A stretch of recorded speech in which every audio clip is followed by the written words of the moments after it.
તો આજે આપણે જવાનું થયું છે કચ્છનાક હોસ્પિટલ, કેમ કે બેનનો ઘરે દીકરીનો જન્મ થયો છે, ભાણીવાનો જન્મ થયો છે. તો આપણે હોસ્પિટલ પહોંચી ગયા છીએ. અંદર હોસ્પિટલ એન્ટ્રી થઈ ગયા છે. મારા મધર તો મરમાં દોડ્યા છે ને હું એની વાહમાં દોડો જાઉં છું.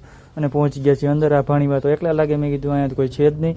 તો એ કે બેન ગયા છે, એ કે રિપોર્ટ કરાવવા એ ગયા. ટાંકા દુખાવા તો પહોંચી ગયા. મોહિતભાઈ પણ આવી ગયા છે આપણા, એ કે અંદર છે. આ પછી આપણે નીકળી ગયા ભાણી ઘેરે, બીજા બેનની ઘેરે પહોંચી ગયા આપણે. ભાણુભા તો અહીંયા એકલા જ હતા અંદર, તો એ કામે કરવા ગયું. વાંધો નહીં, આપણે બે વિડીયો બનાવીએ આવતો પછી અમે તો મેં આ ગયું મેં ભાણુભા કંઈક ભાણું કો ભાણજો એ વ્લોગ બનાવ્યા.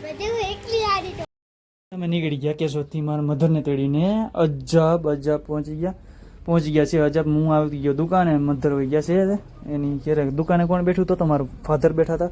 અને તો ભાઈ જો કસ્ટમર ચાલુ થઈ ગયા, વરસાદ પણ ચાલુ છે ને. હવે દુકાને આપણે હટલ લઈ ફટાફટ ન કરો અત્યારે તો કોઈ કસ્ટમર આવશે નહીં. જો ધોમ ચાલુ થઈ ગયો છે વરસાદ. આડી એક લાસ્ટ કસ્ટમર હતું એ આપણે સંભાળી દીધું છે. અને તો વિડીયો ગમે તો લાઈક કરી દેના, શેર કરી દેના. અને ભાઈ અત્યારે સાંજ પડી ગઈ છે ઘરેથી દુકાન. આજે આપણે કેશોદ ગયા હતા અને બેનની ખબર હતા, બેનને જેને